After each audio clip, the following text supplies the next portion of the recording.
Good afternoon, everyone. So we are having a hybrid event this afternoon. There are young women in-house and some of us who are older. And to all those who are online, we welcome you. This dialogue is very, very important. It's important because we need to create spaces where young women and older women, everyone is able to have these conversations. The theme of our dialogue this afternoon is Patriarchal Princesses Are Young Women Losing Faith in Feminism? That's the main question that we are asking this afternoon. So this is a dialogue for women who want to have the hard conversations. Young women who want to have the hard conversations and women who want to have the hard conversation. Also men who are online, you are welcome to join us in actually looking at this topic. We want to encourage everyone to find their voices and power in areas of life that matters most for them. We want everyone to be comfortable in what they believe in and say what they want to say in this space. So my name is Nehwoh Belinda. I'm the alumni lead and young urban women coordinator for Afrika Tikkun. And so I would like to introduce our panelists for this afternoon. Our first panelist is Khanya. Meet Khanya. Khanya is a writer, cultural critic, and playwright based in Johannesburg. She writes about politics, history, music, literature, film, digital culture, and art. Her work has appeared in The New Yorker, The Guardian, US, The Mail and Guardian, The Daily Maverick, the Johannesburg Review of Books, and the Los Angeles Review of Books. She is the author of It's Not Inside, It's on Top. Memorable Moments in South African Advertising. She wrote the introduction for the last interview and conversation series on Billie Holiday. Khanya is currently a staff writer for Africa is a Country. Let's welcome Khanya.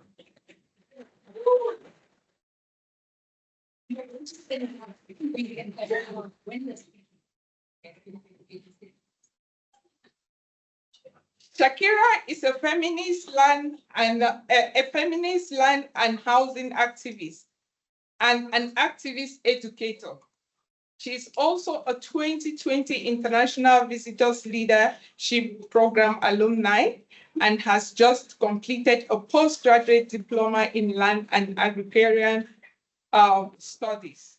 She's deeply passionate about land and housing justice and doing her master's in Southern urbanism. Her studies are not only aimed at refining her activist work, but also lends credence to her belief that activists should form part of the knowledge-making processes. Let's welcome Shakira.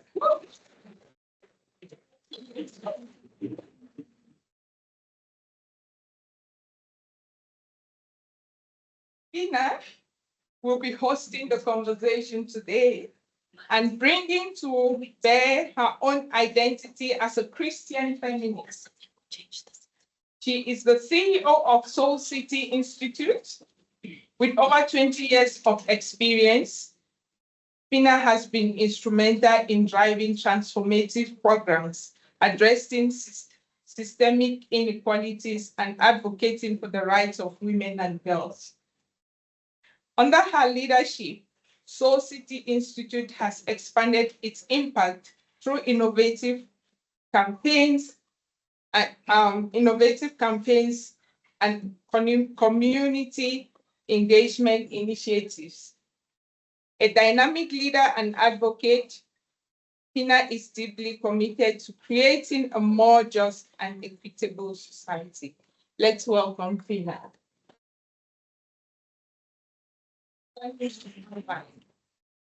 Once more, welcome to those online and our in-person participants. Our rules of engagement this afternoon are as follows. We are fully attentive and present. We make sure everyone is heard and we respect one another. We make space for people because people come from different walks of life and faith, right? We use our videos as much as possible online so that we can see each other, if possible. So this afternoon, we would like to think through a range of questions, and we also asking everyone to put on their thinking cap and engage. The event is divided into 3 parts. Our panelists will talk for 15 minutes each, and we will open the floor for engagement. Our online participants, please type any questions you have into the chat as we go along and tell us if the question is for someone in particular. If you like someone's question, please upvote it and it will move to the top of the pile. We will answer upvoted questions and actually archive questions that we answered. So thank you very much. Before I leave the floor, I would like to thank the Canon Collins Trust for enabling this dialogue to happen. These conversations are very important for everyone, especially young people and young women in particular. I look forward to participating, sharing, learning, and unlearning. Enjoy the rest of the afternoon.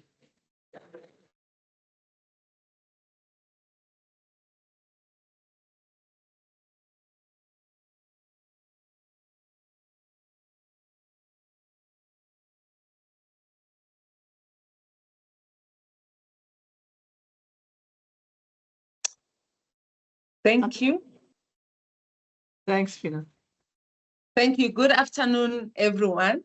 To kickstart, we're going to have a firebrand session that our 2 panelists to lead us into. They're going to set the scene and they're going to provoke us, because I think we need to get to a point where we are all, on the same page in terms of why conversations like this are important and why we continue having these, controversial, if you like, for lack of a better word, these controversial conversations. They are important to have, and the reason we want to have them is to shift the needle a bit towards us really standing together, in solidarity and in understanding the issue. So without any waste of time, I'm going to ask our 2 panelists to really take us through what they have prepared. And after that, we will continue with the program. Over to the 2 of you. Thank you. Yeah. Well, it's nice to see Khanya in real life. I think we've only been speaking, I think we've only met once and it was online, so it's really nice to meet you in real life. Likewise. So I guess I'll kick off with the firebrand section of this afternoon's proceedings by asking, how many times do we need to have this conversation? Yeah. Because it's not like it's new. No, it's not like we haven't had it before. It feels as though when it comes to feminism, there is this need to prove its existence, to validate its existence. Like we consistently have to engage in this exercise of, am I a feminist? Am I not a feminist? Why are we using urban feminism? And I wonder, is this productive?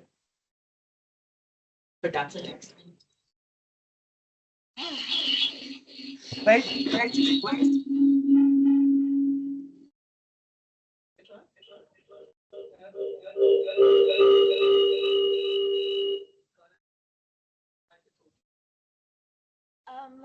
like you're saying, Khanya, I think we've been having this conversation for a very, very, very, very long time. And I know that it can get quite exhausting, but I also believe that it's part of our duty as feminists that we actually keep having this conversation over and over again until people truly start to get the idea of what feminism truly is. But the other thing that I think might be an issue is possibly that, you know, unlike in the early 2000s or even before, we didn't have social media. Yeah. Now we have social media. So with social media now comes people who hear a little bit about feminism or read a little about feminism and decide we're just rejecting the concept. Yeah. And then they go online and start, you know, speaking very negatively about the ideology, start maybe adding their own concepts on feminism that are not necessarily true or they are half true. And this becomes problematic when it starts to influence people who haven't had the term or engaged the information or have yet to fully understand what feminism is. So now you have pseudo-feminism flying around. So to answer you again, we still need to have this conversation until we get to a point where people start to now truly grasp real feminism. I hear you. And I think you're right. Like there is the necessity to have these kinds of conversations. The interesting part for me is that when I was a younger woman, in the 2010s, I felt like there was this feminist movement. And I'll qualify it, right? But I felt like feminism was everywhere. And then as time went on, I realized feminism was also nowhere. You know what I mean? Yeah. And with that boom in feminist ideas, with certain artists declaring themselves feminist, or feminist literature, or feminist films, and I mean I should put this in inverted commas, right? Came the disinformation. Yeah. And in the clips that we just watched, for me, what was so staggering was to see people completely mischaracterize feminism. Like there was absolutely no understanding of it. And I understand that that's a product of the internet. But I wonder, like, feminism has been qualified over and over and over and over again. But when you have people like Christina, when you have people like Pearl, who, in my view, are not only reactionary, not really, but they're kind of profiting off of, this information. They're making careers out of it. That's exactly the issue. You just answered it. That's exactly the issue. And you're right. I also remember in the early 2000s, there was a feminist group. I think I'm going to reveal my age, so I'm not going to say where I was. But I do remember artists like Lauryn Hill, Erykah Badu, these women that were very proud of being Black, of being women, and just fully in their feminist selves and stuff. And as you say, things just started shifting again, slowly backwards. Suddenly, the disinformation starts, like Khanya is highlighting. My thing for me at the time, what I remember about it, and the shift that you're mentioning, is also neoliberalism really now getting a strong hold of us. So now there was this individualism that comes now with this stronghold of capitalism that got introduced right after this era. Suddenly we are all in hustle culture. We all want to be boss ladies. We are all hustling, it's about me. Everything's about me, and my individualism, my achievements, my education, my car, my house, my husband, my this. And I think it's kind of antithesis. It goes against everything feminism actually believes in. Feminism is very communal in nature. It's about having women networks. It's about us struggling together, about figuring life out together. But now, after the feminist booms Khanya is talking about, there really was this shift towards the me culture. I have to achieve this. I have to get into university. I gotta get this degree. I'm gonna struggle alone. I'm gonna go to work and struggle alone. We no longer have this communal nature that feminism really encourages us to have, to be able to sit with Khanya, maybe in university like, bro, I'm really struggling with XYZ. I'm struggling with my self-esteem. I'm now at university. There are all these women. I feel like I'm not that pretty. Maybe I don't dress as well as they do. There was no longer that communal spirit that feminism encourages us to have. Instead, I'll struggle alone in my corner. I'll try to figure myself out in my own corner. And yeah, I think that's where the shift literally happened. I don't know about you, but I feel like that shift has not really ended. Instead, it's like getting stronger, it's getting harder. Also, the disinformation you mentioned, I think it's also just like reaching some crescendo as well. It's not, we're not seeing a turn at all. It's just, it's going upwards. No, you're right. Yeah, you're right. I resonate with that, and I think it has a lot to do with like where we are globally, because we have seen this rise in fascism, this consolidation of fascism. Yes. So I'm not surprised that some young women are choosing to retreat. Yeah. Right. They're choosing to say, you know what, maybe being a trad wife, for instance, is much better than pursuing liberation, because that's ultimately what feminism is about. It's about the liberation of women, Of the collective. of the collective, Of the collective, right? And of all of us. also, and I have to emphasize this, it's a political project. It's a political project. And I think, you know, these so-called movements that we're talking about, something that I've noticed, and I had a discussion with someone, I had a discussion about this in the build up to this event. I thought to myself, like, as much as it's great that there were sort of feminist revivals in the culture, I wonder whether they kind of drain feminism of its political bite. You know, so we stopped seeing it as a political project, something that we were struggling like for together as a collective. And it became like a mood, a trend, an attitude, you know. I'm just curious about that. And it would explain why it's been so easy to essentially crumble and push the movement, because when you treat it like a trend or a mood, it's so easy to twist. It's easy to be like, oh, I'm over it. Yes. Now I'm into being a trad wife, or now I want to be this, or now I want to be that, you know. And it's interesting that you mentioned me, hustle culture, because on the one hand, I understand why people would want to sort of pursue that, right? Like, these are the avenues that were given to upward mobility, go to university, your job bars, etc., etc. So on the one hand, I don't blame people for pursuing that. But on the other hand, that's not really what feminism was about. It wasn't about my individual success as a woman. It was about uplifting the collective. And so I think I'm just curious about your thoughts, and I'd love to hear from the younger girls, like, you know, is part of the problem that we politicized feminism and we turned it into a cultural thing. You know, like, for instance, would you ever say, oh, we're in a Marxist moment right now? You know, it's not that. But we're thinking about feminism. I'm in a feminist movement right now. Like, it seems to have lost its substance. Its substance, yes. No, I fully agree. In fact, because I didn't have anyone to talk to about, I fully agree with you about that. I think one of the biggest issues why we keep returning to this conversation, why as feminists we gotta come back and say, no, feminism is not that. Every 10 years, every 5 years, we have to come back and reiterate what feminism is exactly just that. The feminist language being now widely available has sort of defanged or taken out the bite out of feminist radical politics and groups. So now it's very easy for people to see feminism as a moment. I'm in a feminist era. No. So it's very easy for people to look at it that way, and it really doesn't help that this fascist era that we're in, they take parts of the ideology and twist them and don't expand them. So there's no depth to what you hear about feminism online. And we're in a space where books are very expensive. Books are not cheap. And especially in South Africa, feminist books are not cheap. If you want an Audre Lorde book, be prepared to pay 200 rands for it.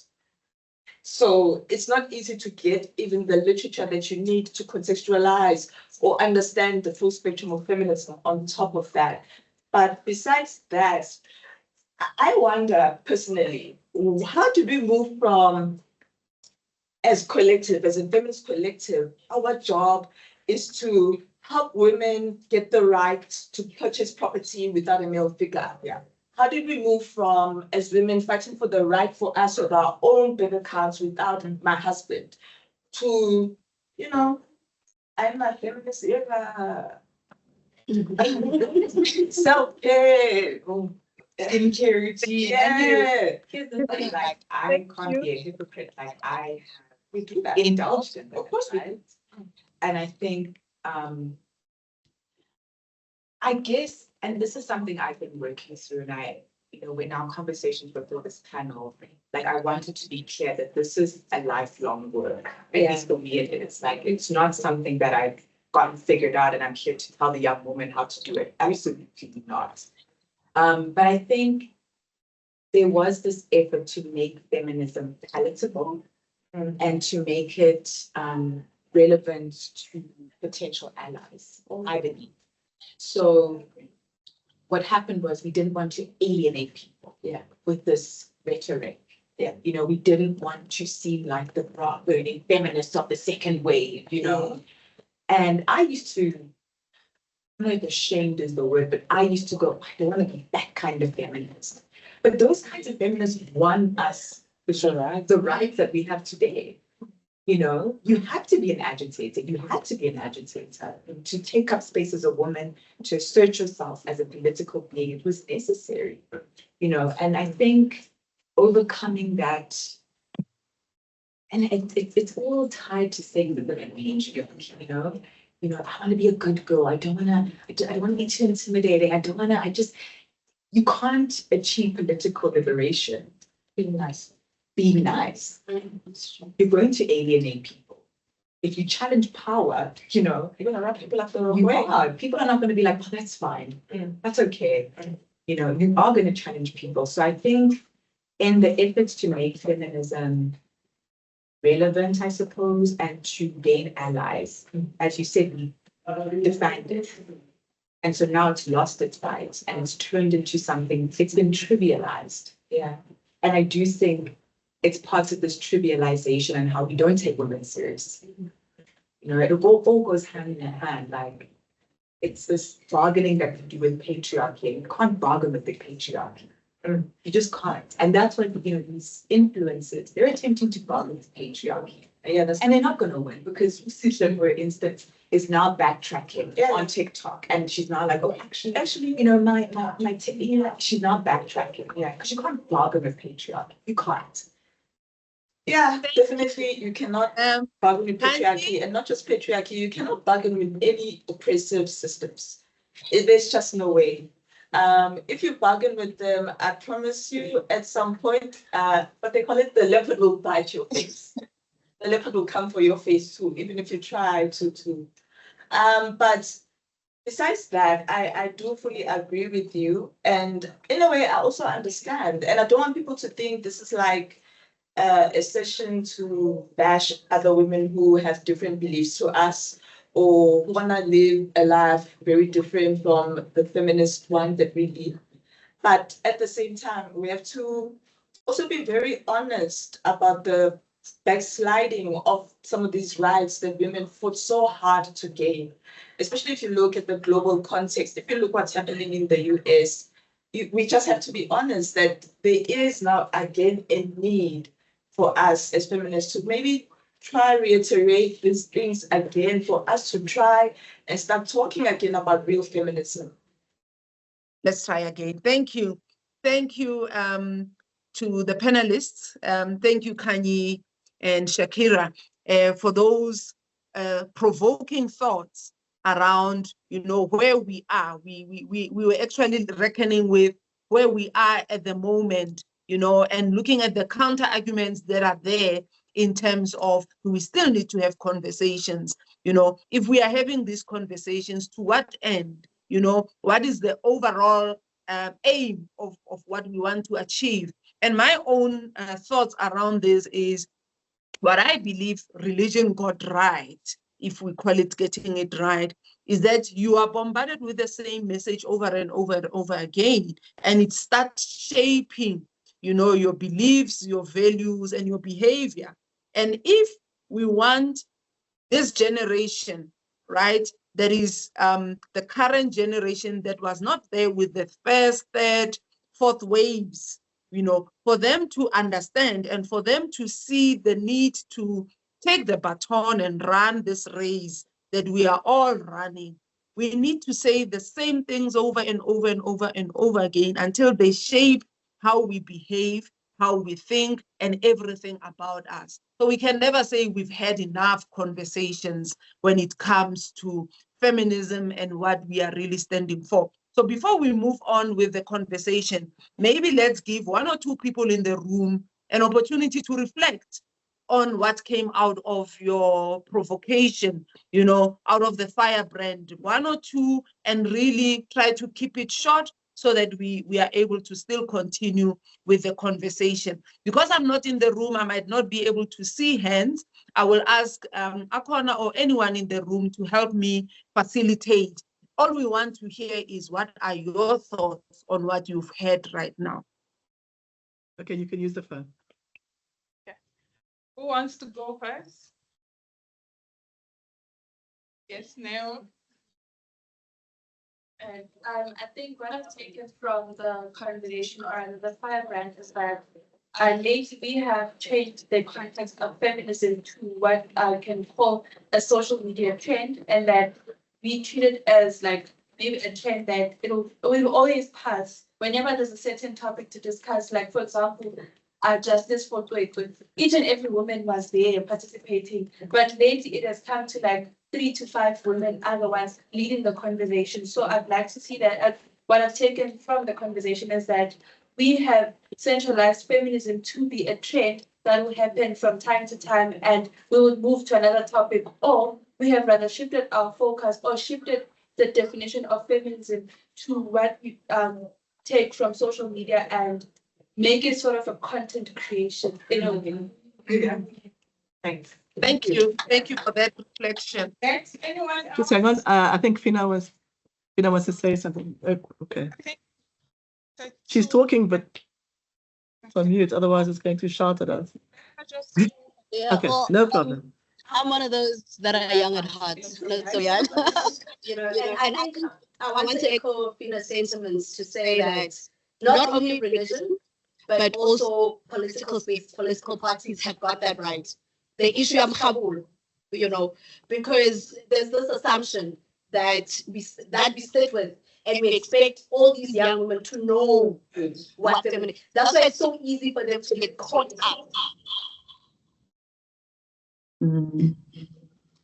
So that's why it's so easy for them to get caught up in what is being said on social media, because we have neglected the responsibility of empowering them with the correct information. You know, because for some of us, you know, we attended political school, you know, where every single concept was unpacked. You know, when you talk patriarchy, some of them are sitting here, they don't even know what you're talking about. But the conversation is already ran. Do you understand what I'm saying? So how do we bring them into the room by firstly making sure that they even understand the language? Because language is a medium of exclusion, you know. So we're going to sit here and talk about capitalism and neoliberalism. The minute we start mentioning those things, we've lost them. And I'm saying this because I work with teenagers and adolescents, and my responsibility is always to break down the language so that it's palatable, so that it's understandable, so that when we move, we don't leave anyone behind. Thank you. So I think so. Okay.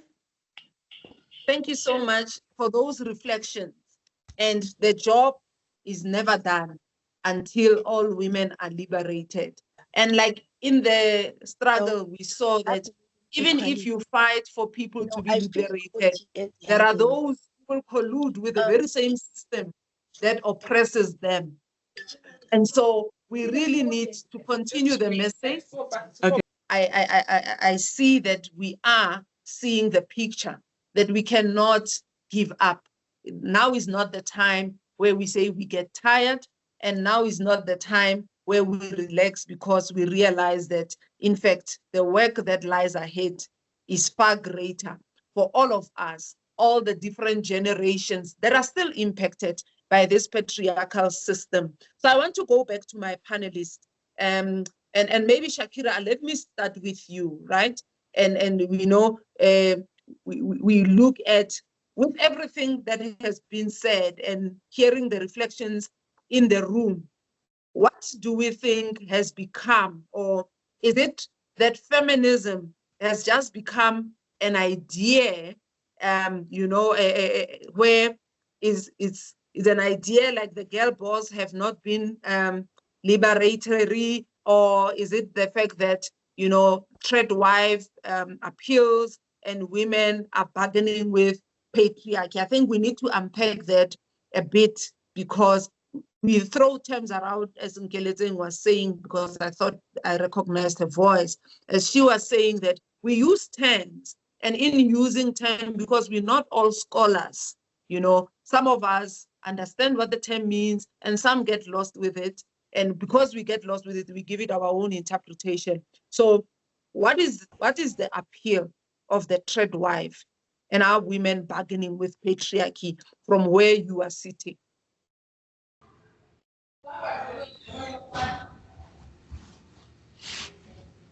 Well, thanks, Phinah, for the question. And I think it's actually quite important. For one, we live in an age where being economically stable or financially stable is actually very important for everyone.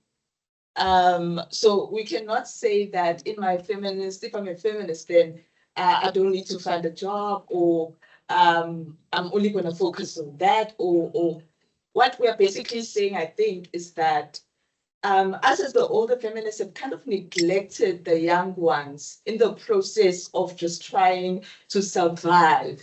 We have not gone back to fully educate you guys, make sure that you guys understand all the terms, what they mean, and basically equip you guys to take the struggle forward. And I think because we are so concerned about this economic age we find ourselves in and just plain survival, that we tend to focus all our energy on trying to just balance life. So there's no longer that space for us to do that collective thing I mentioned earlier that feminism requires of us, where we talk, where we have intergenerational exchanges of information. Because I'm not gonna lie, some of the things that I see on social media, I sometimes don't understand myself. I'm that old. And I'd love to understand that, but we are not making space for each other. There's no longer the collective exchange of information. There are no longer those intergenerational chats that are supposed to be happening. And I saw a question that... There's two great comments there. Yeah, thank you. So I see you're talking about the boy child. Because that's a great comment, by the way, and the boy child question is a very important one, because I think you've noticed there's a great conversation happening about boy children being left behind, and I think it's actually worth having as well, definitely. The interesting thing is that a lot of males think feminism is not for them, and that's far from the truth. That is far from the truth. Feminism is for everyone. It also includes men, because patriarchy as a concept also targets men. When violence happens, it happens to both men and women. Patriarchy requires of men what sometimes they are just unable to deliver. The pressure that men are put under to provide, to be strong, to be super masculine. That's still patriarchy now oppressing men as well. So I think there's a big misconception that feminism is for women, it's for women empowerment only. That couldn't be further from the truth. Feminism is about everybody's liberation, including men. So I don't know if Khanya, you have any thoughts on both Phinah's question and some of the nice comments from like right behind us as well. I agree. Like I think the older I get, and I've noticed this with like my own, it's easy to look online and to make assumptions of young people. And it's so important to resist and reject the urge to judge a generation and to go, they're just into this, they're into that. Like it's so important to try and understand, okay, what's going on? What is this trad wife thing about? And why are these conversations just dying as opposed to judging others? Because it's easy, right? And I think that's kind of what patriarchy does. It pits women against each other. So the older generation looks down on the younger generation feels like the older generation doesn't get them. And what you said about these generations talking is so crucial. You know, it's really crucial. So just understanding and come with an open mind and the humility to learn. And then, you know, to your point about the boy child, I think right now we're seeing a lot of anger from a lot of young men. And much of it, in my view, is because patriarchy suffocates young men. The standard of masculinity, we can't live up to it. And so I think the anger, the aggression, the things you see online, the violence, it's a product of that, which is why feminism is crucial, because it's about everyone's liberation. Liberation from an economic system that is suffocating people and robbing people and just not giving you a chance to happen. You know, it's really about freedom from that and a world where not only are you equal, but you live a life of dignity. That for me is what feminism is about. That's what drew me to feminism, was the fact that it wasn't just about equality, it was about true liberation and freedom from all of the stuff that affects everyone, you know, disabled people, queer people. Like that for me is why feminism still matters, and why, you know, even though maybe some of us who get a bit tired of these conversations, it's important to remind myself that the struggle goes on, and it's not easy, and it was never meant to be easy. Yeah. Thank you to both Khanya Once and that's muted, Shakira on those powerful reflections, and you know, I see where the issues are. I work with young women as well, and I think it was you, Khanya, earlier, who mentioned survivor. That, you know, there's a lot of wanting to survive because there's poverty, there's unemployment, there's, you know, all these pressures that come from a society that still operates from a lens that says women in the hierarchy, you are at the bottom, right? Because then we look at the intersections of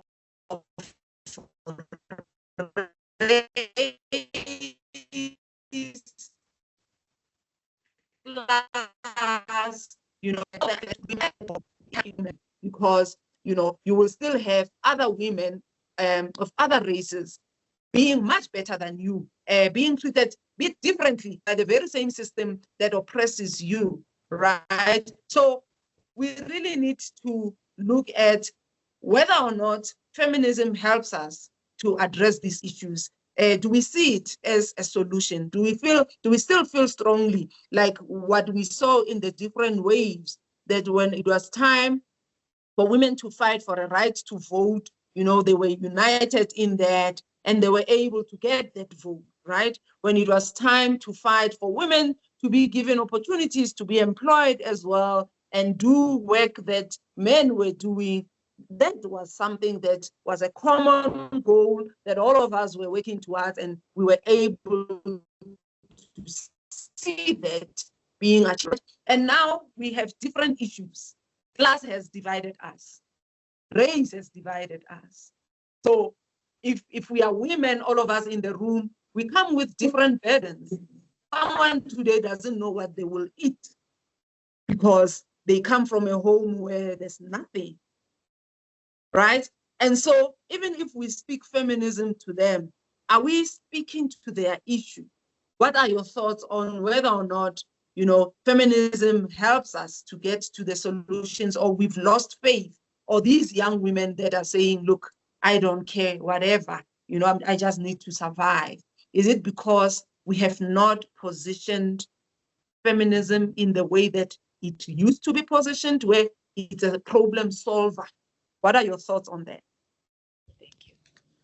Like I mentioned before, because of the economic times we live in, I think everybody is trying so hard to just concentrate on survival, try to make sure that they're financially stable.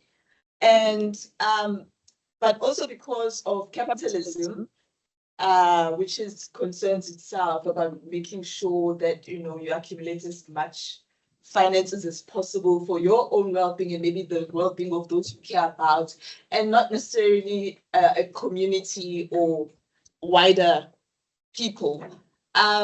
Because of that as well, we find ourselves that people have a very individualistic outlook on survival. But feminism, I'm sure you agree with me, feminism is more about collective survival. Feminism really believes that my well-being is affected by Khanya's well-being. If Khanya is not well and I think I'm well, then we're probably both not that well. And if we shift away from that mindset of saying, I can't just care about my own survival, I can't just care about my own well-being, I have to care about Kanya's well-being as well. Because if Kanya is not well, my well-being is also very shaky. I can't guarantee it for long. But if we're both okay somewhat, even if I start falling on hard times, feminism says Kanya can hold me. Kanya can support me until we're both okay again. But if you're only gonna concentrate on your well-being and your own survival, chances are, if anything happens to you, there might be no one to hold you because everyone else was doing just like you, concentrating on themselves and their own well-being. And feminism is very much against that mindset. Feminism is a collective ideology. It says if we all can't ensure our well-being and survival, people will fall through the cracks, and that doesn't serve the community, it doesn't serve the collective, it doesn't help anyone, not even you. So I don't know if you have thoughts around that as well, Khanya. No, absolutely. And I think, like just the mention of, is feminism relevant? Is it necessary? Yeah. For me, and I should say, perhaps should have started this at the beginning, but there are different kinds of feminism, which confuses people even more. But the type of feminism I think perhaps gravitates towards feminism is one where it's really about collective struggle and the plight of the collective and how is the community doing. But for me, the reason I will wholeheartedly believe in feminism is because I think the threats that face our planet. Now I'm talking about planet's climate crisis, right? We are in for hard times. Yeah. And banding together is necessary because the threats that are going to face us, shortage of water, shortage of resources, it's going to be bad. And for me, the kinds of practices that our forebears, our ancestors were really struggling for, I think they can help us as the planet disintegrates, as we lose, water streams and crops. I just think it's necessary for us to gravitate to feminism because it will keep us together. It will help us navigate these times. Because anytime there is a crisis, women are almost always affected the worst, almost always. So I think that's why I will continue to gravitate towards feminism, is that ultimately I know that women will take the hit the worst. Yeah. So we need to band together to fight against it. And I think that kind of also connects to what Phinah is talking about and mentioning intersectional feminism. When you now think about what Khanya is saying about the challenges that will come with the climate crisis, and that as Black women, especially as African women especially, we're probably going to be impacted the worst by the climate crisis. So us banding together and trying to survive such changes is going to be very important. But like Phinah is pointing out, this intersectional business you're talking about, it's another stream of feminism as well, that basically says that there's feminism, but there's also intersectional feminism. Intersectional feminism concerns itself with the fact that you're not just being challenged by patriarchy, as we know feminism concerns itself with, but now you're also again challenged by race and class and sexuality as well. And all these challenges tend to intersect or connect to maybe doubly oppress you. So you're no longer just oppressed by patriarchy, but now you're oppressed by racism as well. You are being oppressed by class, gender issues, and such. And for that, it becomes even more important to start referring back to the teachings of feminism, collective well-being, and just looking out for each other, for us to be able to meet some of these crises that are coming at us. Because trust me, they're so big, some of them. I don't think just being a feminist in your own corner alone is gonna help much. Just being able to hold your sisters and maybe your brothers' too hands and try to figure out ways that we can all ensure our survival and well-being is going to be very, very important for all of us. On this question, on this question, I would like to hear from our audience, right? Online and in the room. Are we as South African feminists failing to help others understand the issues that our country face? You know, whether you identify as feminist or you know feminists, or you're still trying to understand the concept of feminism, you know, what are your thoughts on whether or not the collective that Shakira is talking about, because feminism is about being a collective, you know, understanding that we are struggling, we have common struggles, and we need to fight those together and ensure that we ensure each other's survival, we ensure each other's well-being, as it was said. So to everyone in the audience, are we as South African feminists failing to help each other, you know, understand the issues that our country faces? What are your thoughts? Hi, my name is Belinda. Okay. Personally, I feel like yes, we are failing because I for one don't understand different sides of feminism. I always used to think it's just one side, but then now that it's been explained that there's different sides of feminism, now I understand it. And also, secondly, we as generation, remember there's like different generations. There's your Gen Z, there's your 2000s, there's so on. What I've also realized is that people that are in their 30s and 40s, most of the time, not often, women we judge the ones that are in their 2000s because we always see them as weird, as no, these ones they don't care, they're just doing whatever. Whereas we as the oldies, I'm not really that old, but we should be teaching them, you know, because I as one, I'm from the township, so I see how these kids live. Majority of them live recklessly, but then when you sit with them and then you get to understand where they come from, they have past traumas. Firstly, secondly, also they think of their bodies. Most of them are body shamed, as you say that you look old for your age. You understand? Most of them they're being judged by the way they look. Most of them they're being judged by the level of their IQs. Most of them they're being judged on how they dress up. And most of them they're being judged on their body features as well. So then we got to realize that oftentimes we do not show each other love, but then we live in a society right now whereby it's all about women judging other women, and also when the kids do the wrong things, like right now you are married, you are in your 40s, and then that youngster comes into your relationship. Obviously, we know that some of the men, they would lie and say that they're scared, and then only to find out that they are married. And then you get the child, instead of you talking properly to the child, you want to fight with them. Yeah. Instead of you educating the child and telling them, you did not, I understand what happened, you did not know, or even if the child knew, you get to educate them to say that this is not how we do things. If you want to grow properly, this is how we grew up. Because remember, back in the days, our mothers used to call us as friends. And then they would sit with us down and then they would tell us about relationships, about dating, about boys and so forth. But then why don't we also in this generation do the same to these youngsters? Don't we think as well, if we do that, don't we think we're going to have a better generation of women, and we're also going to have strong women as well? Thank you.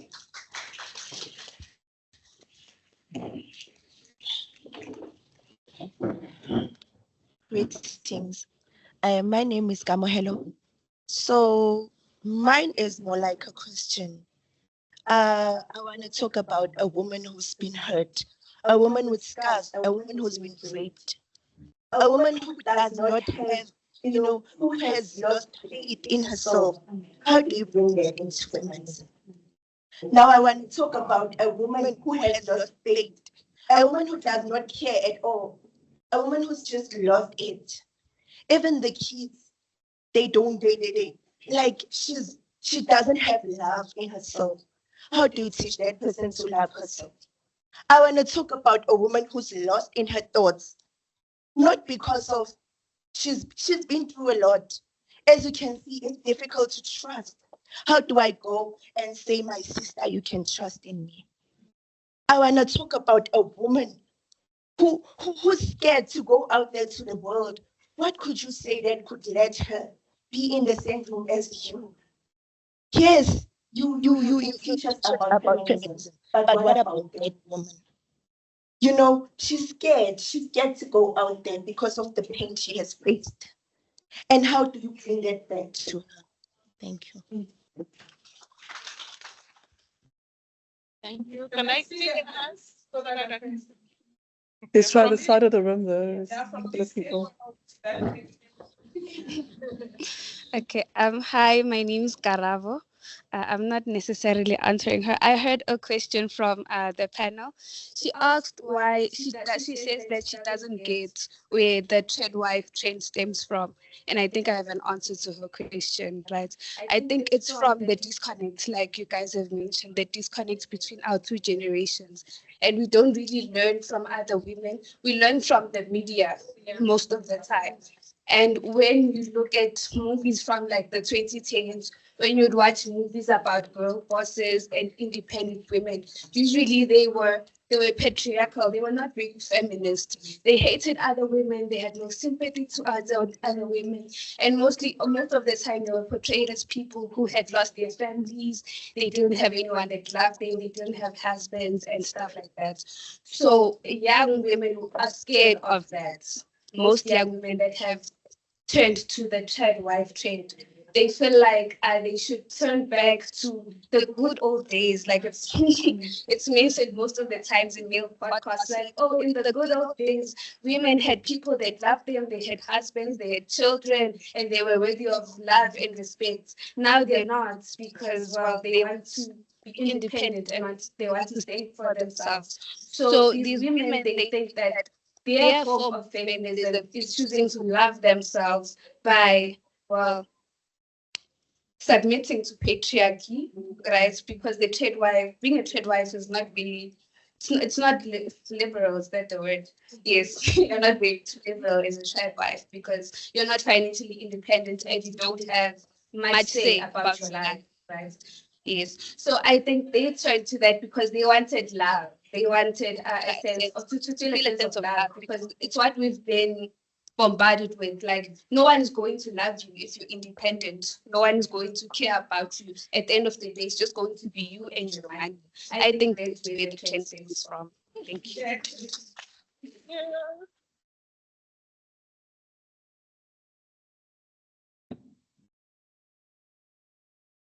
Good afternoon. My name is Pumzela Komane. I'm from Seoul City. I would like to go back to what Belinda said about the gaps in our generations. Also, what you said, my lady there. We grew up in different ways. You know, back then you would grow up in a community where a mother is the mother of the nation. You know, if a mother from next door was seen doing something that is out of line, it's easy for her to come to me and say, what you're doing is wrong. But today we're in a generation where you find young women who do things that are so scary. But as I'd be afraid to come to you and say, what you're doing is wrong. Because of our intergenerational differences, you guys, the younger versions of us, are more knowledgeable. You know a lot, and you feel like it's easier to respond in a negative manner than in any way. So I would like to say everyone decided to define feminism in their own way, and the younger generation took it as a competition. It's a competition of I have a better beat than you, so I'm more feminine. I'm softer than you are, so I'm more feminine. But if you could sit back and look at all the generations as they come, you can actually realize that every generation has its own feminism, its own feminism. I like what Sis Khanya said about our India Ari or our former artists. I remember there's a time when my friends would call me that and say, "You're so much of a Erica Badu." This is because I believed so much in myself and I wore my hair the way I want to wear my hair. You know, I'm not literally speaking about my hair stuff, but I wore my hair the way I want to wear my hair. And walking in footsteps of other women who were stronger, other women who believed more in themselves, despite the positions they were in the world. I think it's time as young women we start realizing that our power is not in the privileges that we have. And we must stop looking at things from a perspective of privilege, because that delays our growth. That delays us actually focusing on the real picture and what's there. Feminism is not about how educated you are. It's not about the background you come from, but it's about taking charge and involving everyone who's around you. I'm not going to call myself a feminism and leave another lady behind because I'm afraid that she's a patriarchal princess. I'm not going to sit here and listen to my friend say, I'm not going to find a job because my man can. What about you? Do you know you can do better than him, but you are not in competition with him? And as women, we are not in competition, but we're here to build each other up and take each other somewhere where we can, you know, where we can all be in a balance, and we can go back to answer the question she asked, what about that woman? What about that one who can't? Or what about that one who isn't able to? We're not. Hey. Let's see what's on. Yes, let's see what's online. We don't. Okie dokie. Let me know when I can switch it on. You can speak. I'm going to read the questions on. Okay. Yeah. Any comments online? I think, oh, there's more comments like, oh, look. Oh. Yo.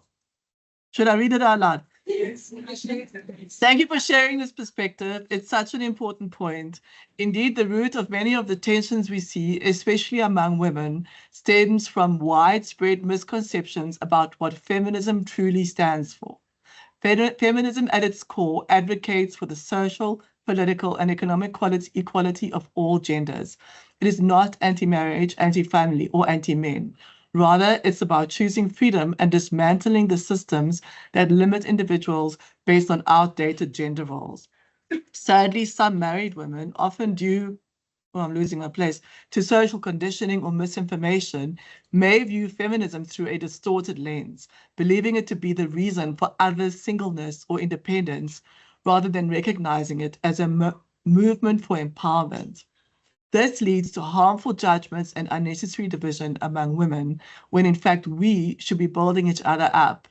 I also echo the concern raised about the judgmental attitudes towards women's academic levels, dress choices, and lifestyle decisions. These judgments are often rooted in patriarchal standards that continue to police and divide women. True feminism seeks to create space for all women, married, single, academic, creative, modest, or expressive, to thrive without fear of being belittled or disrespected. The sooner we start having honest, inclusive conversations about what feminism is and isn't, the closer we get to real unity and liberation. Wow. Amazing. Thank you. Yeah, so it seems we have somewhat failed from what I'm hearing. The first speaker said, you know, outrightly, yes, you have failed as feminists. To unite. I think more than anything, what we have failed to do is to unite, you know, women around our differences, because difference should not divide us. We should remain united, even in our difference. So we need to go back to the drawing board and say, how do we then get, you know, to stand together and appreciate how different we are and celebrate it instead of making it an issue of contention. It should be how we celebrate each other, you know, because, you know, the ear, the eyes, and the nose, they all are serving a function. I don't ever foresee a day where the nose says, eyes, I can do better than you, because the minute the eyes are not there, even the nose does not feel like it's fully functional, right? So we really need to appreciate all the women and all the voices that came out of the discussion we've had now, I think, are saying that we need to really celebrate each other. So Khanya and Shakira, let me go back to us now. Are we too quiet, maybe, or too hard on ourselves in terms of the hard-won struggles that we have out there? You know, are we really not making sure that where we have won, we celebrate the winnings, and where we have challenges, we acknowledge and we look at common solutions? You know, what is it that we are not finding, or what is it that is not helping us go ahead in this struggle? Yeah, I would agree. I don't think we celebrate the hard-earned freedoms that feminism won women. You know, I don't think we kind of emphasize how incredible it is that I, as a woman, can earn my own salary. That if I'm in a relationship that is abusive, I can leave, you know, or at least I can divorce somebody. That was not an option for women in the past. It just wasn't. I can earn a living. As hard as it is, I can earn a living. That is huge. It's monumental. That was not available to women in the past. You know, and I don't think we emphasize how much of the struggle that was and how miraculous that, you know, that is happening, right? And I also think we can be hard on ourselves, I think I'm struggling. I think we have, there's a backslide, but I'm not sure if I'd call it a failure. I think we have to understand that some of the challenges that we have are only getting worse. So what we need to do is come together and re-strategize. I think women, we are very hard on ourselves, incredibly hard on ourselves. And I think it feeds into some of the things that were brought up previously around, you know, who's going to hold space for me? I've been the survivor of rape. You know, who's going to hold space for me? I'm being judged for how I look, how I dress, my education levels, my IQ, right? Like, we are so hard on ourselves and we are conditioned to be hard on ourselves as women. And we are in competition with one another. And I think it's so important, whether you're a young woman or an old woman, to give other women the benefit of the doubt, to hold space for them, to give them grace. Not to excuse their action and to say, no, it's fine, but just to look at another woman and hold space for her and really have the patience and the kindness. I mean, I said it in the lead up to this panel. I personally have stopped using terms like patriarchy, princess. Yeah. I've stopped using terms like pick me. Yeah. I've, you know, because it's not nice. It's mean-spirited, and that also it does involve looking down upon other women who supposedly don't know as much as me. And how can I then want those women to be feminists if I'm like, oh, you're a pick-me, you're a patriarchal princess, as opposed to saying, okay, let's try and get to the bottom of this. Let's talk. Like, why do you believe that being a trad wife is the best possible option for you? You know, I have to say, like, I'm very intentional about I don't use those terms anymore. You know, because it's also rooted in this hatred I have of myself as a woman that I've been socialized to have since I was born. Yes. That women are less than, that women are inferior, that women are stupid. Like, it's rooted in that. So for me, I think it's about celebrating our struggles. I think it's about really being very kind to ourselves and not being hard on ourselves and not being hard on other women. As difficult as it is for me to sometimes see these opinions that were echoed in these videos, but I'm curious as to why women, how did you get to this place? You know, just leading with curiosity as opposed to, and it's hard, I'm not gonna lie, like, it's not easy sometimes. I'm so like, Pearl especially, but you know. Actually, 100% agree with you, Khanya. I'm not gonna lie, you know, it's very hard not to have an immediate reaction when someone says something that just rubs you off the wrong way. But like Khanya is saying, I think grace is so important sometimes.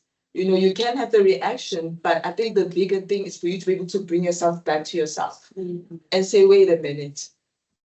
If this person is talking like this, what is informing that opinion? Why are they viewing the world like this? Why do they think like this? And just lead with curiosity and try to figure out what could have influenced this person to have this kind of viewpoint that is so against the collective. But yeah, I largely agree with Khanya that we really maybe should put more effort into putting depth on social media about what feminism is. Because I think what is happening a lot is that a lot of the opinions on feminism are very surface level. So people, if you're gonna take something as old, as nuanced, and as historical as feminism, you're only gonna put, slogans and blurbs. Nobody's gonna understand what they're trying to say. They're just gonna take that, and if somebody has negative thoughts about it, they can take it and weaponize that thing and use it against people who actually are genuinely curious about feminism. So I agree with you, Phinah. Maybe we haven't talked enough about it. Maybe we haven't really put something online that can give depth to feminism. Maybe there are no resources that are easily reachable. But at the same time, I don't think it's a complete failure. We have spaces such as this one that exist, that are committed to teaching the younger generation about feminism. And we're really grateful. I don't think some of these things were possible back in our time. We had to go to the library too. But now you guys have these spaces where you get to talk with feminists, where you can discuss with other young people, where you get to exchange ideas, where you get to learn and understand in a very safe environment. And I don't think that's a sign of failure. That's growth, in my opinion. I think we can think of it as failure because I don't know, we might start viewing it as failure because the mindset is not as widespread as we would like. It's not held by everyone as we would wish. But the existence of Soul City's a feminist leadership program for me is a win. The existence of this kind of platform that we are having right now, and for us to be able to talk like this, that's a win. So it's not all lost. Maybe we just need to dig a little deeper, try a little harder, be more intentional with just getting the word out there. Yeah. There's a great comment here I'd like to read. As soon as we switch the... Okay, Phinah, we're just going to read a comment and then we'll pass over to you, but it's had a lot of love, so I'm going to read it for the audience in the room. I don't know if we have unnecessarily failed. The way I see it, undoing patriarchy is a lot of work, life work. Patriarchy and racism are very well-designed systems of power and also very ancient, with a lot of resources invested in upholding them. Undoing them takes resources and labor, and we start off at a disadvantage because those systems work by demobilizing us. Powerful point. Tiring us out, keeping us small, so that it's harder and harder to fight back. Phinah, just on that note, I want to thank Khanya for coming. So patient, so with all the technical challenges. I know she has to leave because it's 20 past. So I just wanted to thank her so much for coming. We've just really benefited from having you in the room. What a pleasure.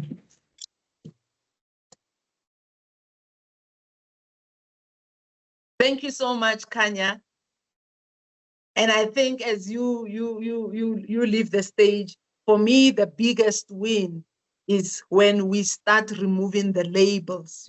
As she was saying, she's intentional about no longer using terms like pygmies, patriarchal princesses, because that alone, entrenches this self-hate, this woman-on-woman hatred that we have. And so the assignment is to go deeper and look at why, as you were saying as well, why are they having these ideas? What makes them not see the value of, being a young woman who can be independent, right? Without relying on anyone. And if you do rely on anyone, because that's the agency you are exercising to say, here's somebody who's willing to spend money on me, I'm not going to stop them. As long as you understand that you are not then being bought, because should you want to remove yourself from that, you should be able to move without anyone saying, because I bought 1, 2, 3, 4 for you, therefore you are my property. how do we safeguard against, young women being exploited while exercising agency? Those are things we grapple with all the time. But the biggest win, and I agree with everyone who says it's not a failure, we are learning lessons, on what works and what doesn't work, and how can we, use those things that work to help us to get to things that we are struggling with and to win. So we are not failing. We have really made strides, and we need to pause and say, we've come a long way. Today, we have young women who are able to express themselves without fear, because they know that they are held in a space where other women who have come before them, other women who are here, are going to stand there and say, we have you, so go ahead and express yourself. No one is going to take that voice away from you, right? Today, we are able to convene in setup like this and talk about patriarchy and what we don't like about it, without anyone saying to us, if you do that, you are in trouble, because we have come from an era where women were not allowed to speak. If you speak, you do it to your detriment. So we can celebrate those wins. We have women CEOs now. We have women leaders now. We have young women who are challenging political leaders in parliament on issues that are seriously feminist, right? Where they are talking about the healthcare of women, the rights that women need to access, the rights that government has promised to provide because it's their duty. And they're holding them accountable and saying, you are still failing. So we need you to acknowledge your failure and do something about it. We have now a movement where women were able to shut down the country. I think we must never lose those wins and never forget that it was young women in this generation who partnered with women in the other generations that were there before us to say, we want GBV to be an agenda in this country. And we shut down this country. We shut down the country again, demanding that that movement be resourced, the movement to fight gender-based violence be resourced. So those are things that feminism was able to help us win.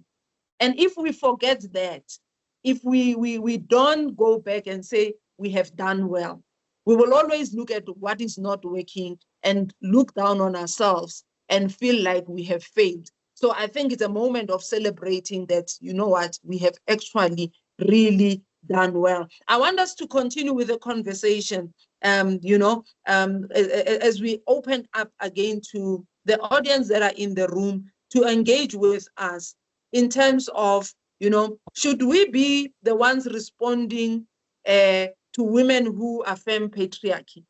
And if so, what is the response? What is our engagement with those who affirm patriarchy? I don't want, to have a one direction conversation. So audience in the room, audience online, this is where we want to hear from you in terms of your thoughts around whether or not we must do something, or what are we saying? If they want, the system works for them, they don't have a problem with it, should we make it our problem, or should we just say, look, each to their own? So maybe let me start. My name is Nehwoh again, and if I hear your question well, it should be, how should feminists respond to women who affirm patriarchy, right? Yeah. So for me, how I will frame this to make it easy so that I can share my opinion and people understand, is to look at the government of national unity, right? How politicians intentionally come together to work for things that benefit them. They will fight each other drastically. If you listen to Helen Zille talking about about Cyril or ANC, you would think that they will not sit in a room to have a conversation. So feminists should calm down and take that approach. There is something out there that is working. Men actually do not really like each other as we think, but when it comes to women, they sit and they talk. So I think we should look at the approach, especially the GNU approach, and take it that way. The second thing is, as an individual, I approach this, first of all, I look at myself, and my feminism is not accepted by other feminists because it's not a one pot fits all. It's not a square hole, a square peg in a square hole, right? So I need to be tolerant. I need to be tolerant to have a conversation, but at the same time be strong enough. I should have done my homework to build myself so that I can engage in a conversation and lead that conversation knowing that, sorry. Yeah. We've got 2 minutes left. 2 minutes. Oh, okay. So I leave that conversation knowing that I will not get back home and be angry and be open to other people's views. But one thing I want to say is it's good to confront sometimes. So at any given point, your response should be different depending on the space that you are in. So you can confront, because without confronting, we will not change. We will not, we are not going to get into spaces that they are going to look at us and feel that we are serious.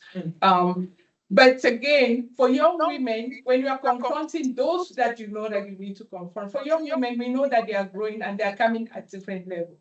And the spaces that we work in, people come in at different levels. So find a way to engage empathetically with anyone that says something that you really think that this is not good and going to destroy another person without necessarily destroying them.